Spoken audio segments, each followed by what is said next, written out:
Halo semuanya, selamat datang di podcast NKRI, Ngobrol Kritis soal Realita Indonesia. Bersama saya, Grace, host yang akan memandu podcast kita hari ini.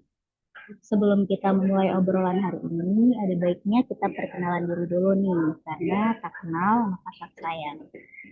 Dimulai dari saya dulu dan nanti akan dilanjutkan oleh teman-teman sekalian ganti-gantian ya. Nama saya Grace Gardinia, biasa dipanggil Grace. Saya adalah CPNS Kementerian PU, Jabatan Pengelola Sumber Daya Air Ahli Pertama, dan saat ini bertempat di Balai Wilayah Sungai Sumatera Empat Batam. Mungkin bisa dilanjutkan oleh Kak Harum dulu, nanti gantian sama teman-teman lain. Baik, terima kasih Kak Grace. Halo semuanya, perkenalkan nama saya Harum Rila Kesuma, bisa dipanggil Harum. Saya adalah CPNS Kementerian PU sebagai analis pengelolaan keuangan APBN ahli pertama di Balai Wilayah Sungai Sumatera Empat Batam. Terima kasih.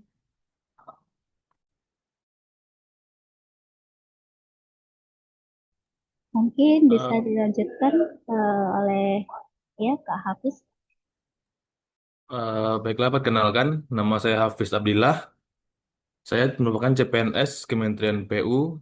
Jafung saya penata kelola bangunan gedung dan kawasan pemukiman ahli pertama.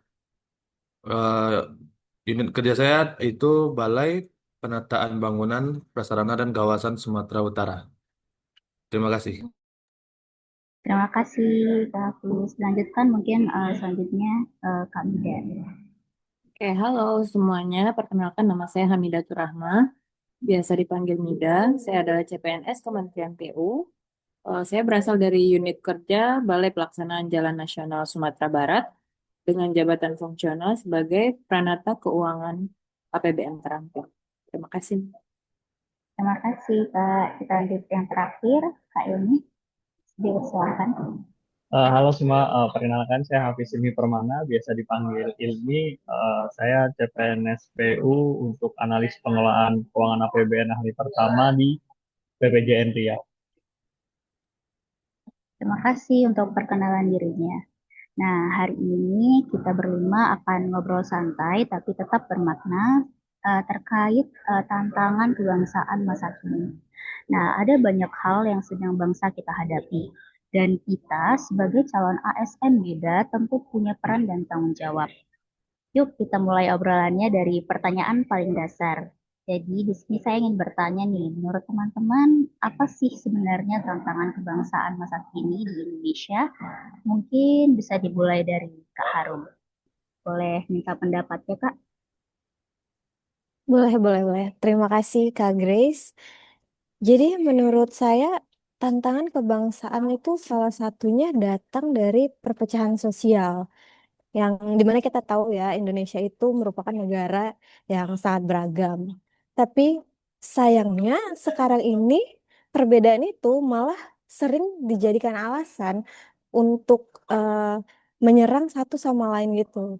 Terutama di media sosial ya, yang dimana kita bisa komen menggunakan second account gitu misalnya tanpa diketahui identitas kita. Terus selain di sosial media juga kayaknya kita bisa lihat sendiri deh waktu pemilu nih, gimana masyarakat Indonesia bisa terbelah menjadi dua atau tiga karena berbedanya pilihan, sampai saling menghujat, bahkan antar keluarga pun bisa bersih tegang gitu karena berbedanya pilihan. Selain itu juga saya dengar adanya isu intoleransi di daerah seperti penolakan terhadap rumah ibadah atau juga diskriminasi untuk kaum minoritas. Jadi kayak terlihat ya bahwa kesadaran kita sebagai masyarakat Indonesia di sini itu untuk bersatu masih rapuh atau masih minim gitu. Padahal ya saya tahu kita punya semboyan Bhinneka Tunggal Ika. Tapi kenyataannya semboyan itu tuh kadang hanya jadi pajangan yang belum sepenuhnya tertanam di hati kita dan juga diterapkan di kehidupan sehari-hari gitu. Jadi menurut aku perpecahan sosial ini tuh udah jadi kayak alarm yang serius nih buat kita. karena ini bisa mengancam semangat persatuan kita di Indonesia. Tuh. Wah, insight yang bagus sekali ya. Jadi dari yang saya rangkum, berarti menurut Kak Harum salah satu isu yang paling ataupun tantangan yang paling utama saat ini di Indonesia itu adalah salah satunya perpecahan sosial ya, ataupun intoleransi eh, antara masyarakat. Nah, kalau menurut Kak Harum nih, kira-kira Kak Harum pernah ngalamin sendiri nggak kejadian yang berkaitan dengan permasalahan perpecahan sosial tersebut? Well, kalau untuk ngalamin sendiri ya, kebetulan belum pernah nih. Tapi untuk di kehidupan sehari-hari sering banget ngelihat di sosial media, di kolom komentarnya tuh banyak banget yang pada saling menghujat, bahkan sampai menjatuhkan gitu satu sama lainnya di kolom komentar. Aku setuju banget sih sama Harum ya. Sekarang tuh kayak banyak orang lebih loyal ke kelompoknya sih dibanding ke bangsa. Misalnya lebih bela tokoh politik dibandingkan keutuhan NKRI itu sendiri. Menarik sekali ya. Berarti kalau kalau menyangkut hal-hal yang sudah disampaikan barusan, otomatis nyambung juga ke isu intoleransi dan radikalisme. Kira-kira apakah bisa dijelasin? Mungkin Kak Ilmi? Jadi mungkin sekarang tuh banyak narasi yang seakan-akan menyesatkan dan memecah belah ya. Jadi ada yang pakai isu agama untuk kepentingan politik, menyebar hoax untuk bumbu sara. Ini mungkin efeknya bakal berbahaya sekali ya untuk kalau kita biarin terus-menerus. Termasuk juga mungkin perebutan pengaruh ideologi asing lewat media sosial, paham-paham radikal juga mungkin bisa masuk dan bisa merusak pikiran generasi muda. Menurut saya, banyak generasi muda yang gampang terpengaruh oleh ideologi ekstrim ya. Apalagi kalau mereka nggak dibekali pemahaman kebangsaan sejak dini. Padahal Pancasila itu bukan sekedar hafalan loh, tapi harus jadi nilai hidup sehari-hari gitu. Menurutku juga sangat penting sih untuk menanamkan nilai-nilai Pancasila sejak dini.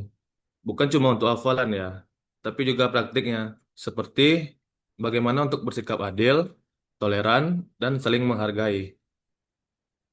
Setuju. Kadang kita juga ikut menyebarkan hal negatif tanpa sadar ya. Contohnya repost berita tanpa cek fakta terlebih dahulu. Nah, karena itu, media sosial itu ibarat pedang bermata dua ya. Kalau dari aku, tantangan kebangsaan juga datang dari krisis moral dan mental generasi muda. Banyak anak muda yang bingung tentang identitasnya sebagai warga negara, lebih kenal budaya luar dibanding sejarah negaranya sendiri, seperti nilai gotong royong, disiplin, dan rasa cinta tanah air makin memudar. Bahkan ya, nasionalisme sering dianggap kuno untuk sekarang.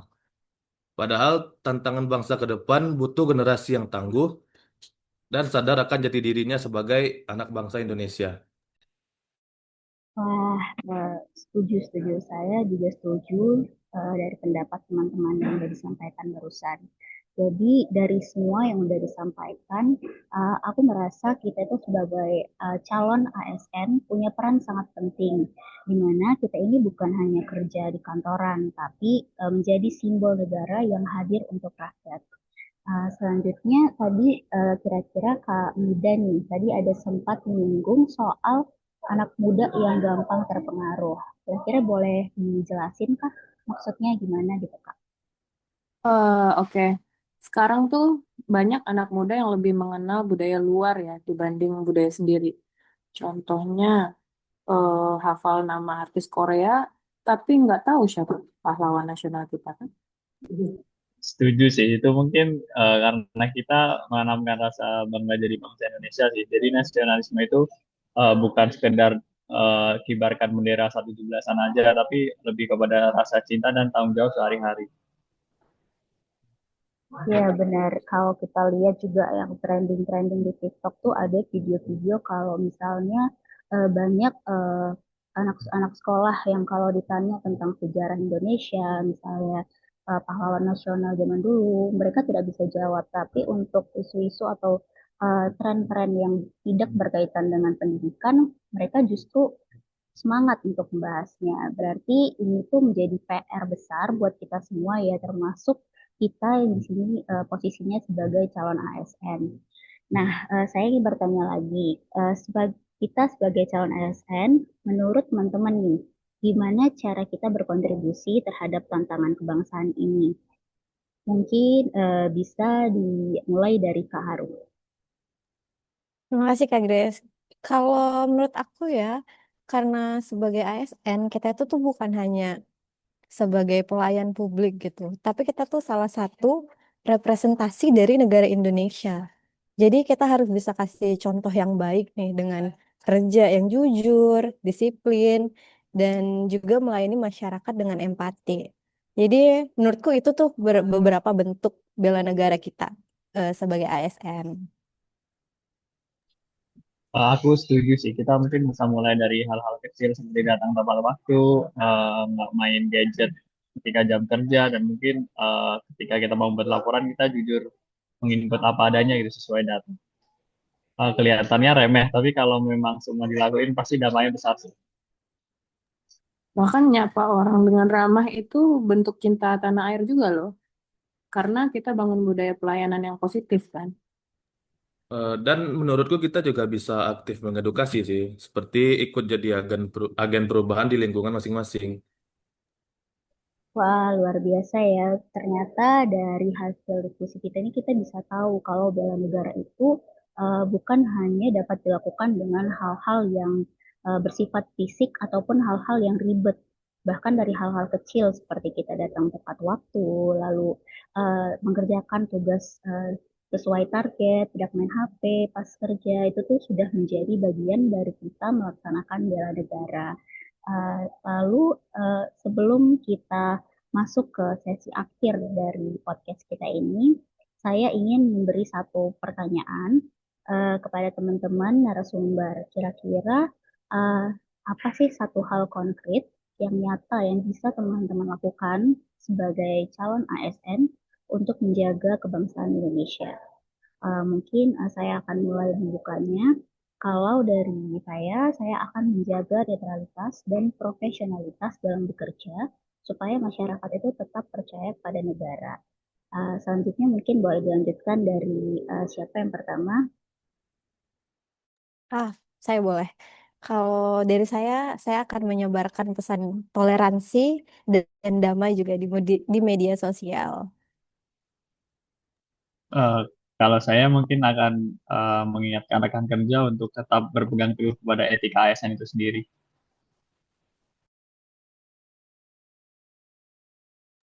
Saya akan aktif menjadi relawan edukasi di masyarakat saat ada kesempatan. Insya Allah. Dan saya akan terus belajar agar bisa menyampaikan informasi yang benar kepada publik. Sangat bagus sekali ya semua hal-hal yang akan dilakukan dari tiap narasumber. Semoga nantinya apa yang sudah disampaikan oleh teman-teman semua, termasuk saya, tidak hanya dikatakan saja, namun dapat dilakukan di kehidupan ke depannya. Uh, kita sudah masuk ke sesi akhir pada podcast hari ini. Terima kasih untuk teman-teman yang sudah menjadi narasumber dan juga teman-teman penonton yang sudah mendengarkan podcast NKRI Ngobrol Kritis Soal Realita Indonesia edisi Tantangan Kebangsaan Masa Kini. Semoga dengan adanya refleksi dan diskusi dari kami dapat bermanfaat dan menginspirasi bagi teman-teman yang menonton.